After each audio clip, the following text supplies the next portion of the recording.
দেখুন স্যার, তার মানে হলো যে ও হুমকিটা সত্যি, সেটা কোনো ইয়ার্কি নয়। কিন্তু এ কে? মনে হয় এ সুইসাইড বম্বার। সিআইডিকে ফোন করো।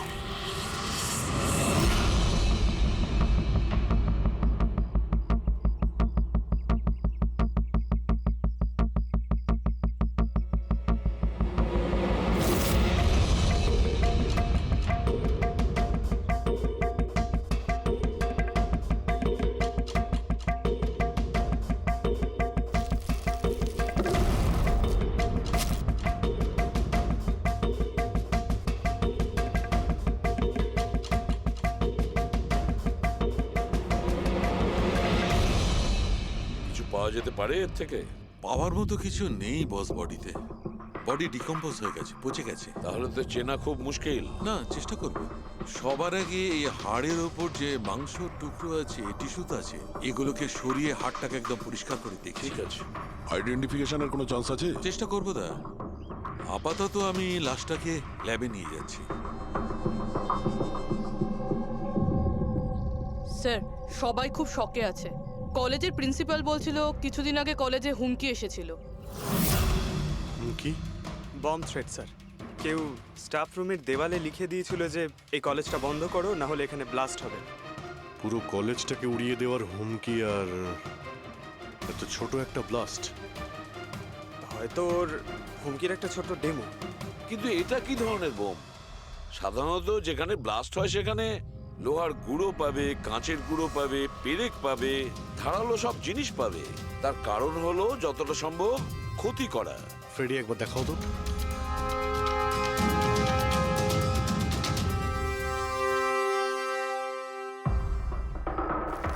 না স্যার, সেরকম তো কিছু দেখতে পেলাম না। আচ্ছা প্রিন্সিপাল সাহেব, আপনাদের স্টাফ রুমটা কোথায়? সেকেন্ড ফ্লোর, আসুন। চলো। রবিবাবু, আপনি যে বলেছিলেন যে দেওয়ালে কেউ কালি দিয়ে লিখেছিল, সেটা কোথায়? সেগুলো তো আমি মোবাইলে, এই দেখুন স্যার।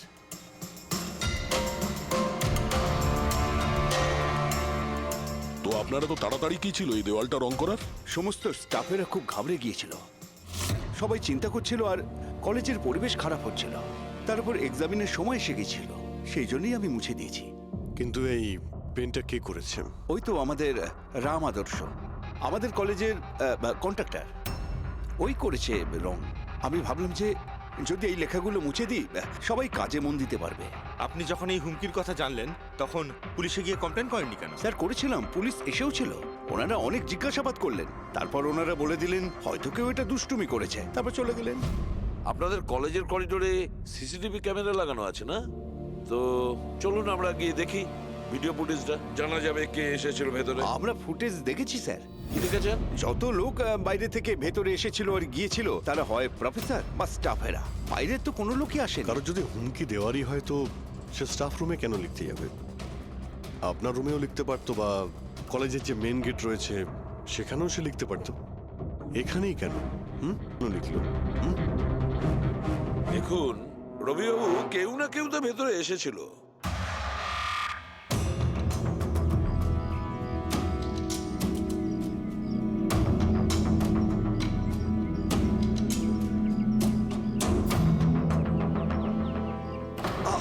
আরে স্যার, স্যার, অভিজিৎ, অভিজিৎ, কি করছো তুমি?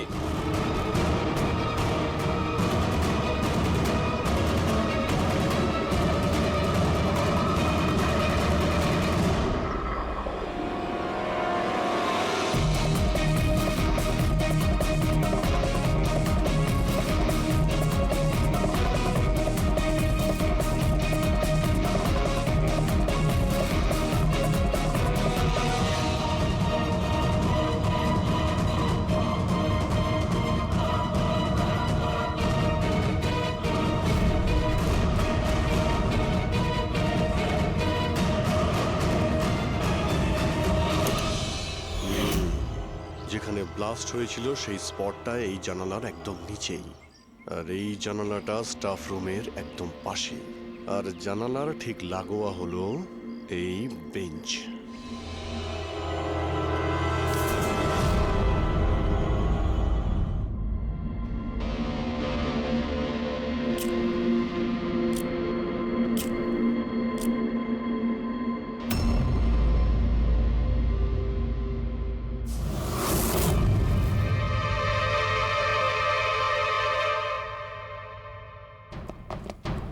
স্যার ক্লাসরুমে যদি ঢুকতেই হতো ওই দরজাটা দিয়ে ঢুকতেন।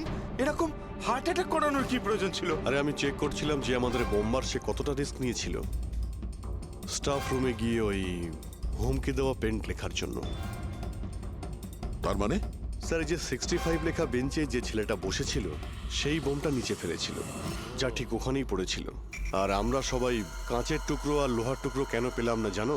মানে ওটা হোমমেড বোম ছিল? এক্স্যাক্টলি, এটা হোমমেড বোম ছিল। এই যে বাড়িতে ব্যবহার হয় না ব্লিচিং পাউডার ইত্যাদি, এগুলো দিয়েই বানানো হয়েছিল। সেই কারণেই ওই এভিডেন্স প্যাকেটে ব্লিচিং পাউডারের গন্ধ আসছিল। স্যার এই ব্লিচিং পাউডার ওর ওই বেঞ্চেও লেগে রয়েছে। স্যার তাহলে ওই ওই বডিটা কার ছিল? আলুকে কঙ্কালটা ফরেন্সিক ল্যাবে নিয়ে গেছে, জানা যাবে সেটা কার। আচ্ছা রবিবাবু, স্টুডেন্টরা কোথায়? স্যার সবাইকে বাড়ি পাঠিয়ে দিয়েছি। আর এই স্টুডেন্টটা কোথায়? টেবিল নাম্বার 65-এ যে বসেছিল। স্যার নাম্বার 65 তো আরিয়ানের। স্যার ও 1 নম্বরের দুষ্টু ছেলে, কলেজের সব প্রফেসরদের জ্বালিয়ে খেয়েছে, 1 নম্বর দুষ্টু। আরিয়ান, চলো এবার আমরাও ওকে একটু বিরক্ত করি। I am sorry sir, I am sorry. চুপ! এই জন্য কলেজে জয়েন করেছো? কলেজটাকে বোম দিয়ে উড়ানোর জন্য? কেন করেছো এটা?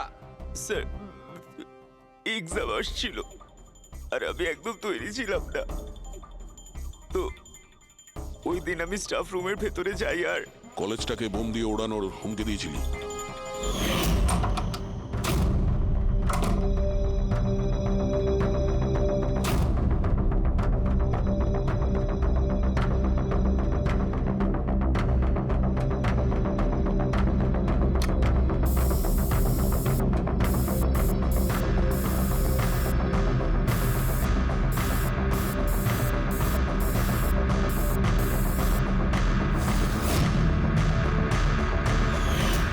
আমি ভেবেছিলাম যে এতে কলেজ ম্যানেজমেন্ট ভয় পেয়ে যাবে আর এক্সামকে পোস্টপোন করে দেবে, যাতে আমি আরেকটু সময় পেয়ে যাই তৈরি হতে। আচ্ছা এইসব বোম টোম বানানো তুমি কোথা থেকে শিখেছো? স্যার ইন্টারনেট থেকে শিখেছি, ওখানেই সব ইনফরমেশন পাওয়া যায়। স্যার ওখান থেকে যে কেউ বোম বানানো শিখতে পারে, আমিও তাই করেছিলাম। আর এক্সামের দিন ক্লাসরুমে আমি এক্সাম শুরু হওয়ার আগে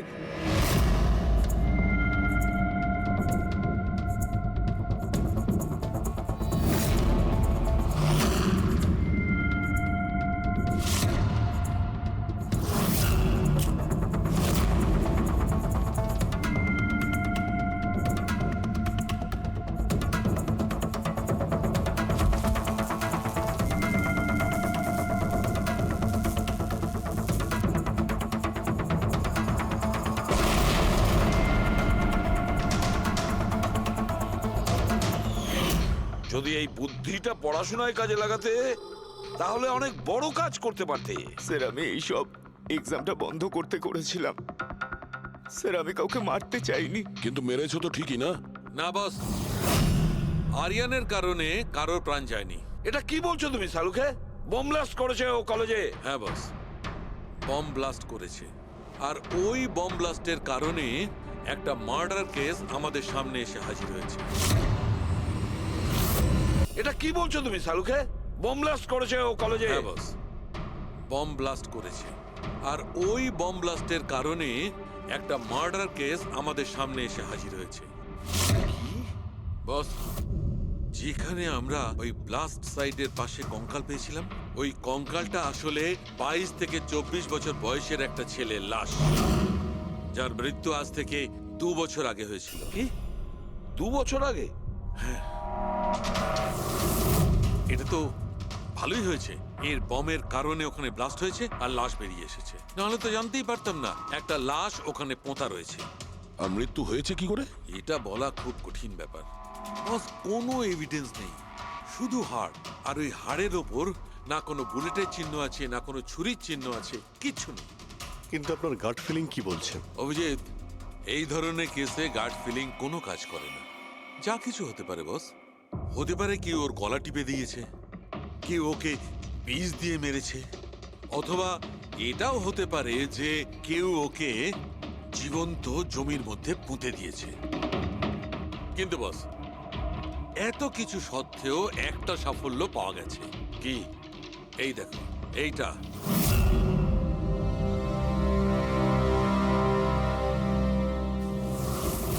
এই সেই ছেলেটা? হ্যাঁ স্যার, এই কলেজে প্রিন্সিপাল হবার আগে আমি কেমিস্ট্রি টিচার ছিলাম। সব ছাত্রছাত্রীদেরই আমি পোক করতাম যাতে কেমিস্ট্রিতে তাদের রুচি আসে, কিন্তু একে কখনো আমায় পোক করতে হয়নি, কারণ প্রথম থেকেই এর কেমিস্ট্রির প্রতি নজর ছিল। খুব ব্রিলিয়েন্ট ছিল স্যার। আর্থ ন্যাশনাল কেমিস্ট্রি অলিম্পিয়াড অ্যাওয়ার্ড 2015, 2 বছর আগে। আগে হ্যাঁ, আমরা এই অ্যাওয়ার্ড পেয়েছিলাম। আর শালুখের কথা অনুযায়ী ওর মৃত্যু 2 বছর আগে হয়েছিল। আপনাকে কেউ কিছু বলেনি যে ও চলে গেছে, ও নিখোঁজ হয়ে গেছে? পুলিশের রিপোর্ট তো নিশ্চয়ই করেছে। না স্যার, আমাকে কেউ কিন্তু বলেনি। কে যেন বলেছিল এর আর ওর বাবার মধ্যে কোনো বনিবনা ছিল না, তাই বাড়ি ছেড়ে চলে আসে। তবে খুবই ব্রিলিয়েন্ট ছেলে ছিল স্যার, পড়ায় খুবই মনোযোগ ছিল। আরে আমাদের কলেজের কেমিস্ট্রি ল্যাবে অ্যাসিস্ট্যান্টের কাজও করত, আর তাতে যা টাকা পেত সেগুলো খরচ করতো না, সবই সঞ্চয় করত। কোনো বিশেষ জিনিসের জন্য ও টাকা জমাতো?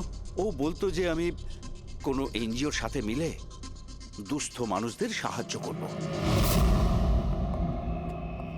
হ্যালো স্যার, মাইসেলফ প্রণব, কলেজের চেয়ারম্যান আর লোকাল কর্পোরেটর।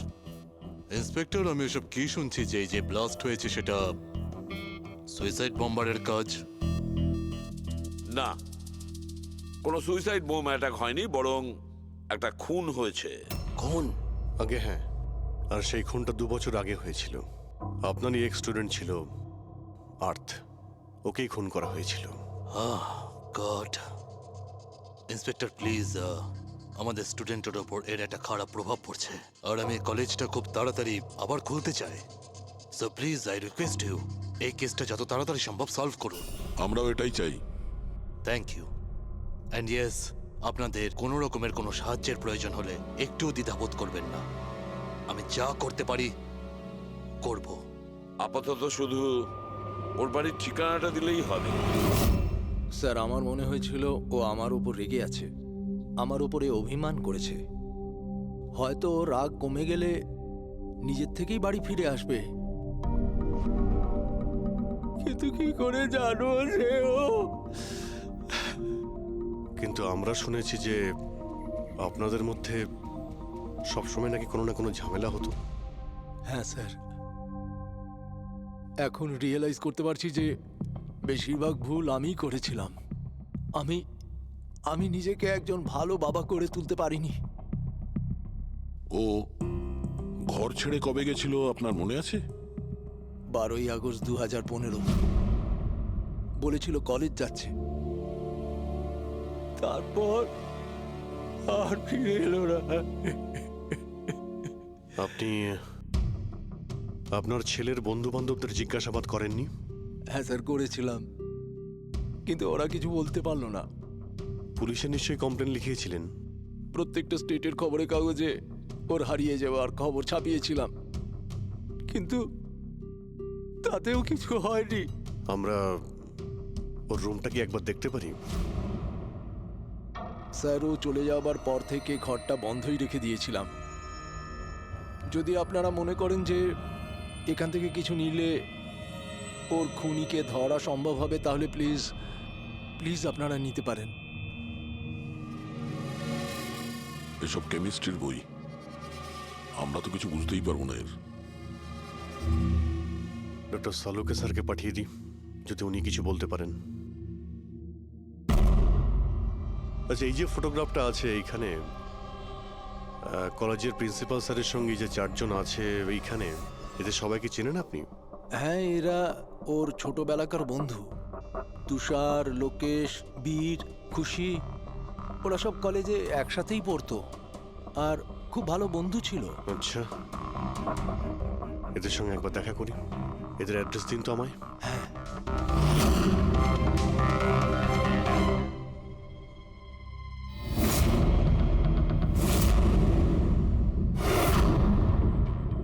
বারোই আগস্ট 2015 কিছুদিন আগে। হ্যাঁ আমি জানি 2 বছর আগের কথা আমি বলছি। তোমরা একটু ঠান্ডা মাথায় ভেবে দেখো, দেখো কিছু মনে পড়ে কিনা। কি হয়েছিল? স্যার এক্স্যাক্ট কিছু তো আমার মনে নেই, কিন্তু 6 অগস্টের দিনটা আমার মনে আছে, কারণ ওই দিন আমার বার্থডে ছিল। আচ্ছা, আর ওই দিন আমি আর্থকে দেখেছিলাম। ও ও গেটওয়েকে কিছু পয়সা দিয়েছিল আর কিছু কিনেছিল ওর থেকে। গেটওয়ে? আমাদের কলেজে একে স্টোন ব্রিজের ওয়াচম্যান স্টুডেন্টদের খুব ফেভারিট ছিল। ওর সামনের দুটো দাঁতের মাঝখানে খুব বড় একটা ফাঁক ছিল। এই জন্যই আমরা ওকে গেটওয়ে অফ স্টোন ব্রিজ বলে ডাকতাম। এমনি তো ওর আসল নাম কি ছিল? জানি না স্যার, আমরা কোনোদিন কোনোরকম ভাবে ওকে জিজ্ঞেস করিনি ওর নাম কি ছিল। হ্যাঁ স্যার, আমরা ওকে শুধু গেটওয়ে বলেই ডাকতাম। আর কিছু মনে আছে? হ্যাঁ স্যার, 6 অগস্টের কদিন বাদে আমি আর্থকে গেটওয়ের সঙ্গে ঝগড়া করতে দেখেছিলাম। কিছু আর্গুমেন্ট চলছিল ওদের মধ্যে।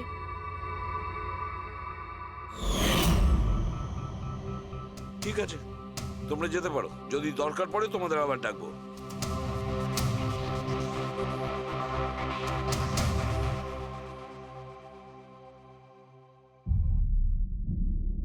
কি মনে হচ্ছে? গার্ডকে আমাদের ধরতে হবে, ও নিশ্চয়ই কিছু বলতে পারবে। আর স্যার এই ছেলেটা ওয়াচম্যানের থেকে কি কিনছিল? এক্সকিউজ মি স্যার, হ্যাঁ, আমি আপনাদের কিছু বলতে চাই। কি? হয়তো আপনাদের এটা শুনে একটু আশ্চর্য লাগবে, কিন্তু আমি আগে থেকেই জানতাম যে আর্থ মারা গেছে। কি? ও মারা গেছে এটা তোমার কেন মনে হয়েছিল? দ্যাট আই ডোন্ট নো, এটা একটা গাট ফিলিং। আমি আগে থেকেই জানতাম যে ব্যাস আর্থ আর বেঁচে নেই। আর কি কারণ আপনার এই গাট ফিলিং এর? কারণ আছে স্যার, এই দেখুন ফ্রেন্ডস বুকে আর্থের প্রোফাইল, এই সমস্ত পিকচার্স আর পোস্টস। কিন্তু 12 অগস্টের পর ও যেটা পোস্ট করেছিল তাতে আমি কমেন্টস করেছিলাম, কিন্তু ও কোনো রিপ্লাই করেনি। রিপ্লাই দেয়নি মানে আপনি ধরে নিলেন যে ও মারা গেছে? আই নো ইটস উইয়ার্ড, কিন্তু আর্থ আমার সমস্ত কমেন্টে রিপ্লাই করতো, এমনকি ঘুমানোর আগেও গুড নাইট মেসেজ পাঠাতো। কিন্তু 12 অগস্টে আমি সেই মেসেজও পাইনি। নো অফেন্স, তোমায় একটা পার্সোনাল প্রশ্ন করব। তোমার আর ওর মধ্যে কি কোনো রিলেশনশিপ ছিল?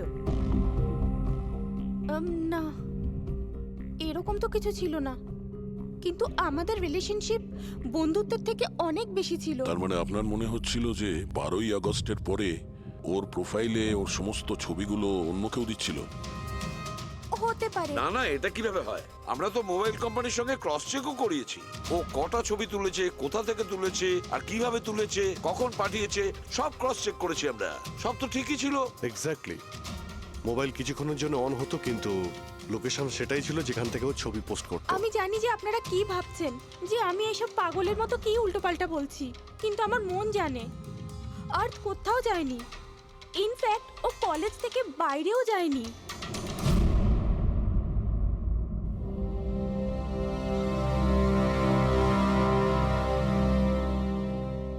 স্যার, হ্যাঁ, স্যার এটা দেখুন, খুশি ঠিক বলছিল, আর্থ কোথাও যায়নি। এটা কি করে সম্ভব? স্যার আমি সব ছবির রিভার্স ইমেজ চেক করেছি। রিভার্স ইমেজ মানে যা থেকে তার ডিটেলসটা পাওয়া যায়? হ্যাঁ স্যার, যদি ধরুন কোনো ছবি আমরা ইন্টারনেটে আপলোড করি, তাহলে সেই ছবির সব ডিটেলস আমরা পেয়ে যাব। কটার সময় তোলা হয়েছিল, কোথায় তোলা হয়েছিল, সব। আর যদি ওই ছবি কেউ কোনো এডিট করতে চায় বা ট্যাম্পারিং করতে চায়, তাহলে আমরা অরিজিনাল ফটোটাও কি আছে সেটা বুঝে যাব। আর স্যার আর্ট 12ই আগস্টের পর থেকে যতগুলো ছবি আপলোড করেছিল, আমি সেগুলো রিভার্স ইমেজ চেক করেছি। এই দেখুন স্যার কি পেয়েছি।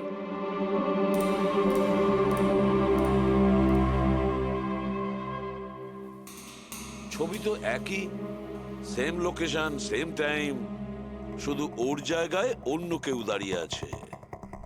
কেউ এডিট করে এটাকে এর জায়গায় আর্থের চেহারা লাগিয়ে দিয়েছে। এক্স্যাক্টলি। তার মানে ছেলেটা ওই সব জায়গায় যায়নি, বরং এ তো কলেজ থেকেই বাইরে যায়নি। ওই বেচারা তো 12ই আগস্ট 2015 মারা গিয়েছে। কিন্তু ওকে কে খুন করতে পারে? সেটা তো গেটওয়ে ওয়াচম্যানই বলতে পারবে। খোঁজ নিতে হবে কোথায় আছে। স্যার, প্রিন্সিপালের সঙ্গে কথা হলো। গেটওয়ের আসল নাম শৈলেশ স্যার। আচ্ছা, স্যার 11ই আগস্ট 2015 আর্থ শৈলেশের বিরুদ্ধে কলেজের বোর্ডে একটা চিঠি লিখেছিল যে ও ড্রাগস বেচে, এই সুগার হাই ড্রাগস। আর 12ই আগস্ট ওকে চাকরি থেকে তাড়িয়ে দেওয়া হয়েছিল। ওটা হোক বা না হোক, নিশ্চয়ই শৈলেশের হাত আছে ওর খুনের ব্যাপারে। কলেজের লোকেরা ওর নামে কমপ্লেন করেনি পুলিশে? না স্যার, প্রিন্সিপালের নাকি দয়া হয়েছিল। শৈলেশ খুব গরিব মানুষ, একা ইনকাম করতো, তাই ওকে ছেড়ে দেওয়া হয়। আচ্ছা, বাড়ির লোকেরা কি বলছে শৈলেশের? শৈলেশের বাড়ির লোক এখান থেকে 600 কিলোমিটার দূরে একটা গ্রামে থাকে। শৈলেশের সাথে তো ওদের 2 বছর কোনো যোগাযোগই নেই। ওরা তো নিজেরাই ওকে খুঁজছে। কিন্তু ওর বাড়ির লোক জানতে পেরে গেছিল যে শৈলেশ ড্রাগ বিক্রি করে। তো ওরা এটা ভেবে নিয়েছে ওকে হয়তো পুলিশে ধরে নিয়েছে আর জেলে পড়ে রয়েছে। এ কিরকম ফ্যামিলি? খোঁজার একবার চেষ্টাও করেনি? এই শৈলেশ 2 বছর ধরে নিখোঁজ। একবারও বাড়ির লোককেও ফোনও করেনি। চাকরি থেকে তাড়িয়ে দিয়েছিল আর 2 বছর ধরে বাড়ি যায়নি। তাহলে গেল কোথায়? দয়া, আমি জানি শৈলেশ কোথায় আছে।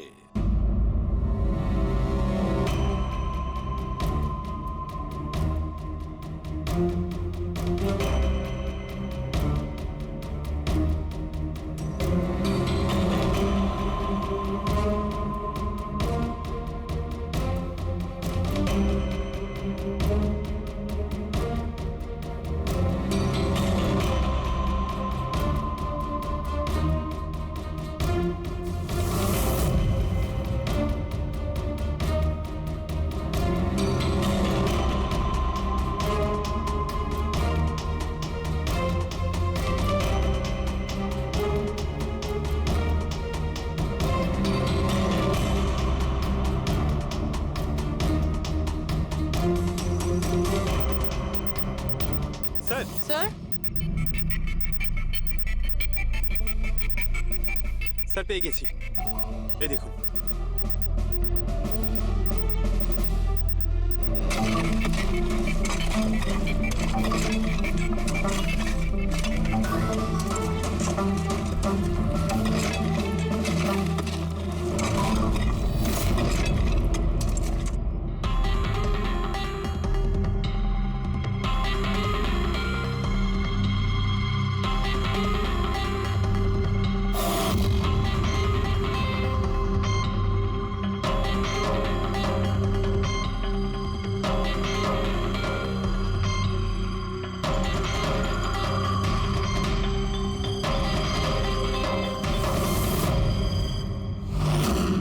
স্যার এই লাশটা তো পুরোপুরি কঙ্কাল হয়ে গিয়েছে।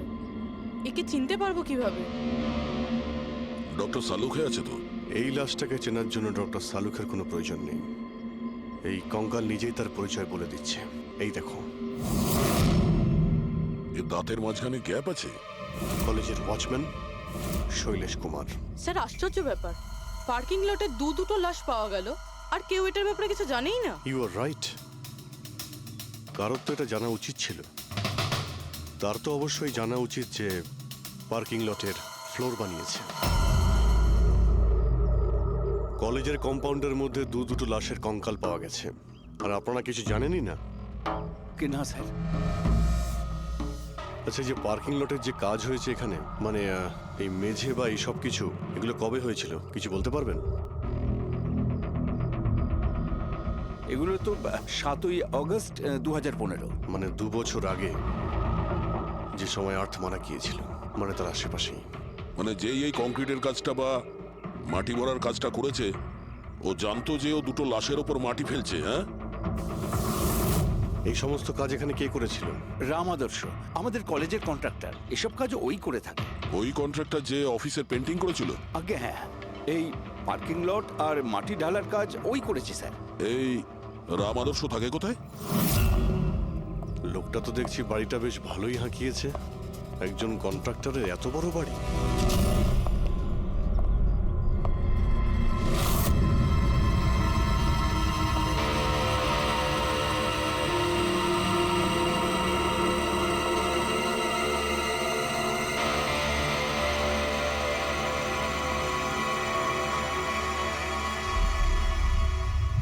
আচ্ছা দাদা, এটা কি করে হলো?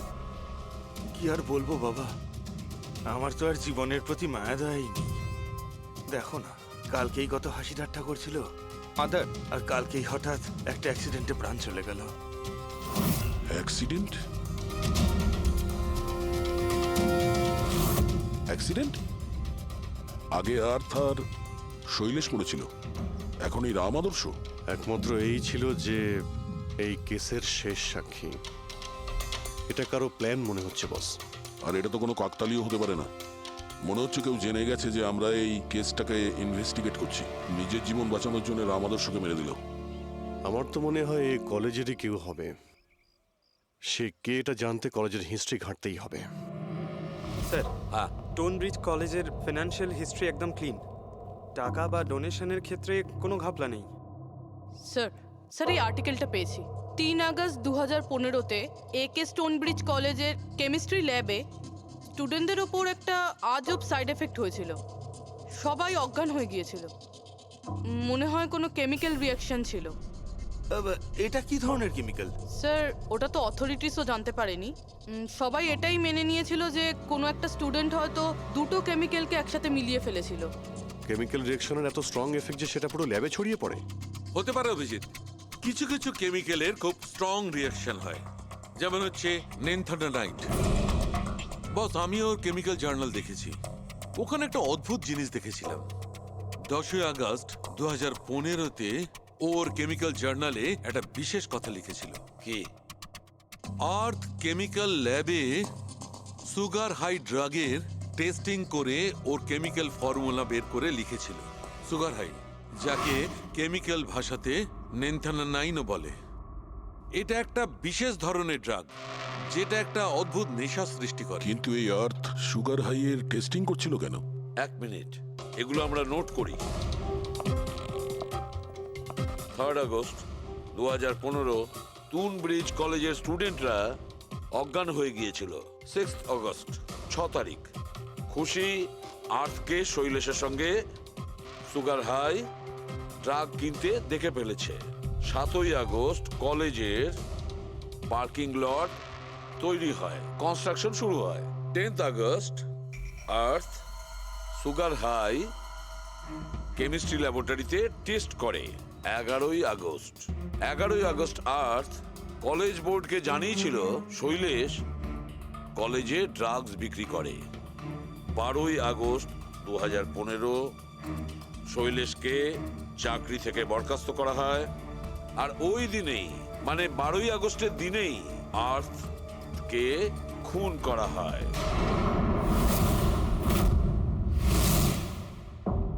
হয়ে গেছে? কি বুঝতে পারলে? স্যার, এতে পুরো গল্পটাই বোঝা যাচ্ছে। এমন কেউ ছিল যে কেমিস্ট্রি ল্যাবেই সুগার হাই ড্রাগস বানাতো। তোমার এরকম কেন মনে হচ্ছে? তাহলে আন্দাজে বলছি না, কনফার্ম কলেজের মধ্যে কেউ তো একজন ছিল যে সুগার হাই ড্রাগস বানাতো। আর সেটাও রাতে, যখন কেউ থাকতো না। আর তার সঙ্গতে ছিল কলেজের ওয়াচম্যান শৈলেশ। আর সেই ড্রাগসই শৈলেশ কলেজের স্টুডেন্টদের বেচতো। সেই কারণে 3 তারিখে স্টুডেন্টস ল্যাবে অজ্ঞান হয়ে গেছিল স্যার। তার আগের রাতে ড্রাগস বানানোর পরে ওরা ওই জিনিসপত্রগুলো ঠিকমতো পরিষ্কার করেনি, সেই কারণেই হয়তো একটা স্ট্রং কেমিক্যাল রিয়াকশন হয়েছিল। এবারে বুঝতে পেরেছো? সেটা তো বুঝলাম, কিন্তু ভাই আমাকে একটা কথা বলো, আর্থের সন্দেহ কেন হয়েছিল? কারণ স্যার ও ল্যাবে অ্যাসিস্ট্যান্টের কাজ করত। ও হয়তো দেখেছে স্টোর রুম থেকে কেমিক্যাল আর জিনিসপত্র সরে যাচ্ছে, তখন ওর সন্দেহ হয়। আর যখন এই কেমিক্যাল রিয়াকশনটা হলো, আর তখন ওর বিশ্বাস হয়ে গেল কেউ ল্যাবের ব্যবহার করছে ড্রাগ বানানোর জন্য।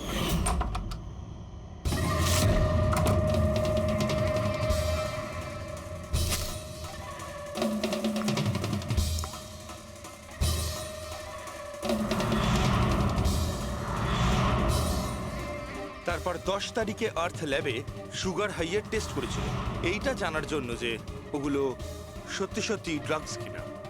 তারপর টেস্টের পরে টেস্টের সমস্ত ডিটেল ও একটা রিপোর্টে লিখে নিল। যখন ওর জানতে পারলো যে এই সুগার হাই একটা ড্রাগস, তখন ও কলেজ বোর্ডকে একটা চিঠি লিখেছিল।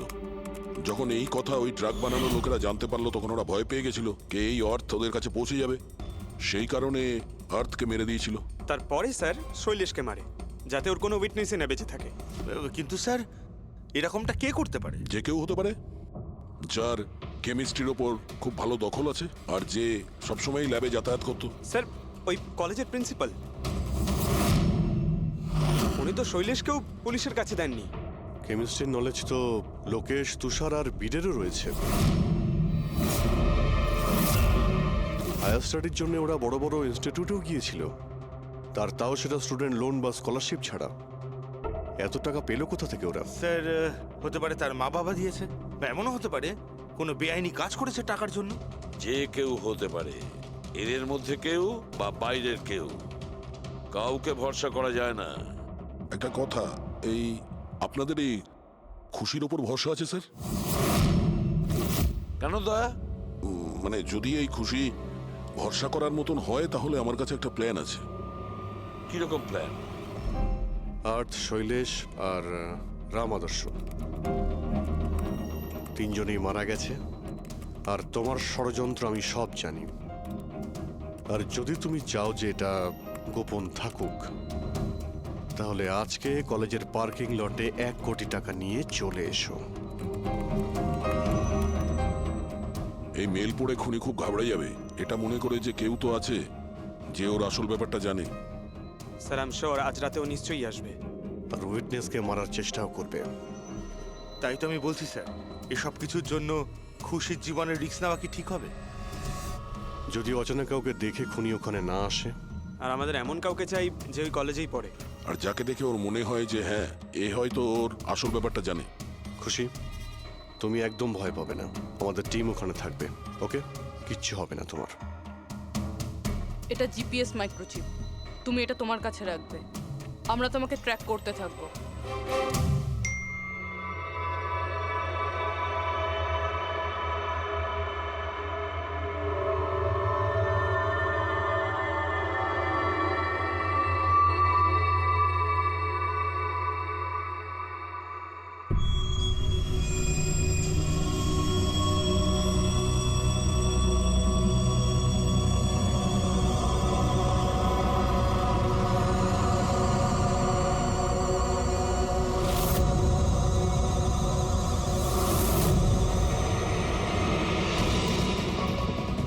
স্যার আপনারা কাউকে দেখতে পেলেন কি? না, এখনো পর্যন্ত না। ঘাবড়িও না, তুমি শুধু অ্যালার্ট থেকো ব্যাস। তুমি একদম ভয় পাবে না, আমরা তোমার আশেপাশেই আছি, বুঝেছো? ওকে ওকে স্যার।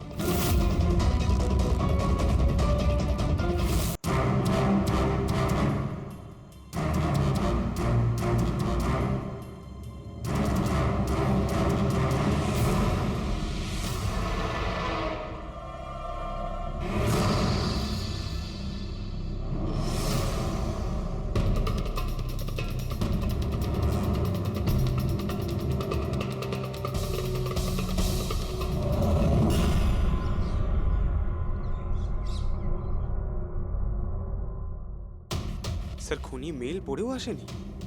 আরে পঙ্কজ, হতে পারে সে মেলটা দেখেইনি। বা এটা হতে পারে যাদের আমরা মেল করেছিলাম এদের মধ্যে কেউ খুনি নয়। খুশি, তুমি অনেকটা টায়ার্ড হয়ে গেছো, যাও তুমি ঘরে গিয়ে rest now. And thanks for everything.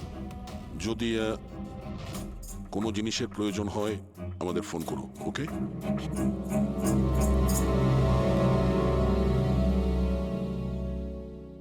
ভাই এরকম হতেই পারে না যে ওরা মেল পাওয়ার পরে ওখানে চেক করতে আসবে না।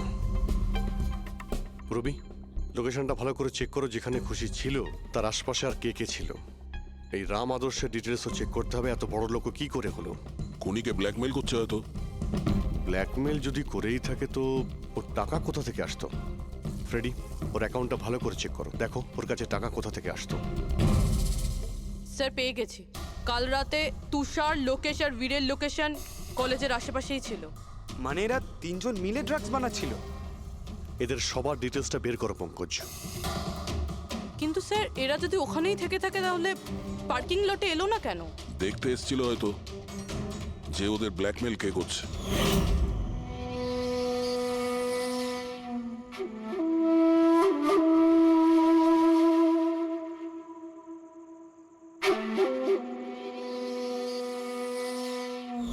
আর ওরা খুশিকে দেখে ফেলেছে। ওকে কেউ মেরে ফেলতে পারে। ফোন করো ওকে।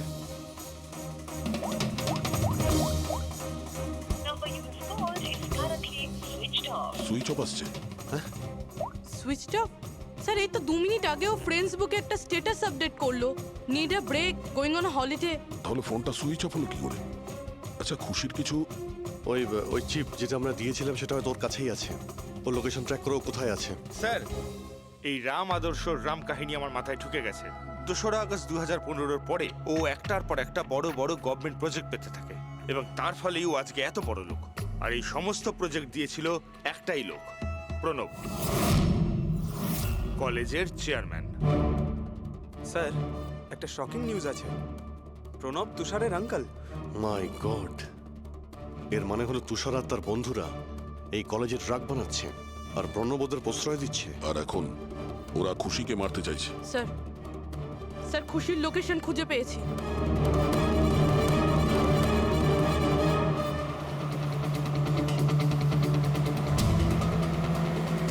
খুশি এখন কোথায় আছে? স্যার কোনো একটা আন্ডার কনস্ট্রাকশন সাইটে গিয়ে আটকে গেছে।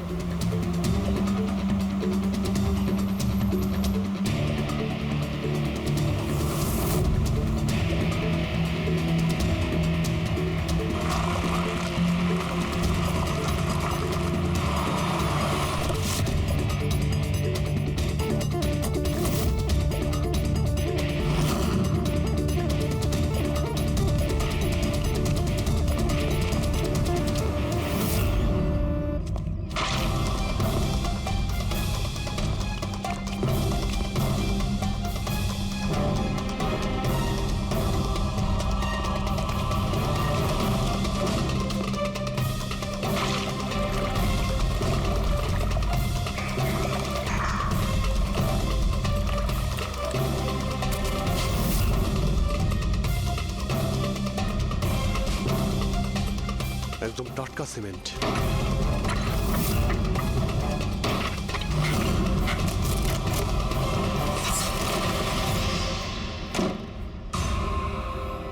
খুশি?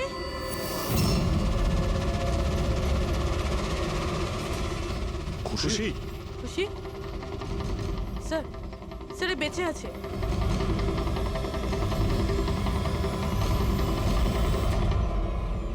খুশি?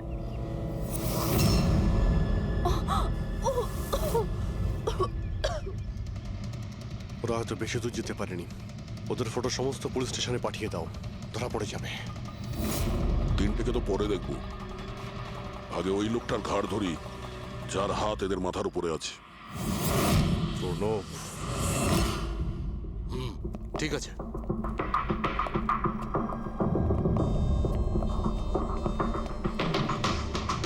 আপনারা? আগে হ্যাঁ, ওই দিন তো আপনিই বলেছিলেন যদি কোনোদিন কোনো প্রবলেম হয় আপনার কাছে চলে আসতে। হ্যাঁ, অফকোর্স আই রিমেম্বার। প্লিজ আমাকে বলুন আপনাদের কিভাবে সাহায্য করতে পারি। না ঠিক আছে, আমরা এখানে কিছু জিজ্ঞাসা করতে আসিনি, একটা ব্যাড নিউজ দিতে এসেছি। Bad news? আগে হ্যাঁ, ওই মেয়েটা আছে না খুশি, ও বেঁচে গেছে। খুশি? কে খুশি? চিনি না আমি। কি বলছেন আপনি? আপনি এত নার্ভাস হচ্ছেন কেন? আপনার শরীর ঠিক আছে তো? কিছু ওষুধ টষুধ খাবেন নাকি? নাকি আপনার স্মৃতিশক্তি ঠিক করার জন্য আপনাকে কোন ওষুধ খাওয়াতে হবে? বস, কাজ হয়ে গেছে। স্যার ওই মেয়েটাকে তো আমরা পুঁতে দিয়েছো। যেভাবে আর্তা শৈলেশকে পুঁতে দিয়েছিলে,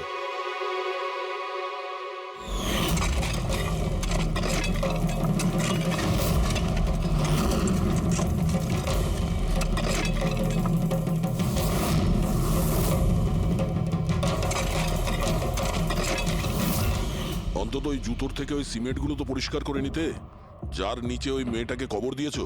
হ্যাঁ, আর ওকে আমরা বাঁচিয়েও নিয়েছি। বলুন প্রণব বাবু, কিছু বলবেন আপনি? আমি অনেক টাকা কামাতে চেয়েছিলাম, আর তার জন্য সব থেকে সহজ উপায় ছিল ড্রাগস। আর আজকালকার ছেলে মেয়েদের এই নেশা করতে বেশি সময় লাগে না। আর তারপর আমি ড্রাগস বাইরে থেকে নিয়ে এসে আমার স্টুডেন্টদের বিক্রি করতে চাইনি। এই জন্য আপনি নিজেই ড্রাগস বানানো শুরু করে দিলেন এই কলেজের ল্যাবে। আর ওগুলো বিক্রি করার দায়িত্ব দিয়ে দিলে ওয়াচম্যান শৈলেশকে।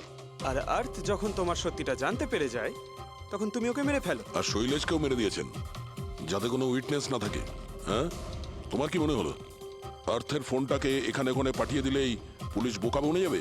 হ্যাঁ, তোমাদের মধ্যে সেই মহান ব্যক্তিটি কে যে আর্থের মোবাইল নিয়ে ভারত ভ্রমণ করতে বেরিয়েছিল? ও, সেটা তুমি ছিলে? হ্যাঁ, সোশ্যাল মিডিয়াতে ফটো আপলোড করার খুব শখ না তোমার? অনেক শহর তুমি ঘুরেছ, কিন্তু আসামি যতই ঘুরুক শেষে তাকে একটাই জায়গায় আসতে হয়, জেল। তোমরা তিনজন সেখানেই যাবে। আর খুব তাড়াতাড়ি তোমার ভাইপো তুষার আর তার দুজন সঙ্গী লোকেশ আর বীর ওরা ওখানে চলে আসবে। হ্যাঁ,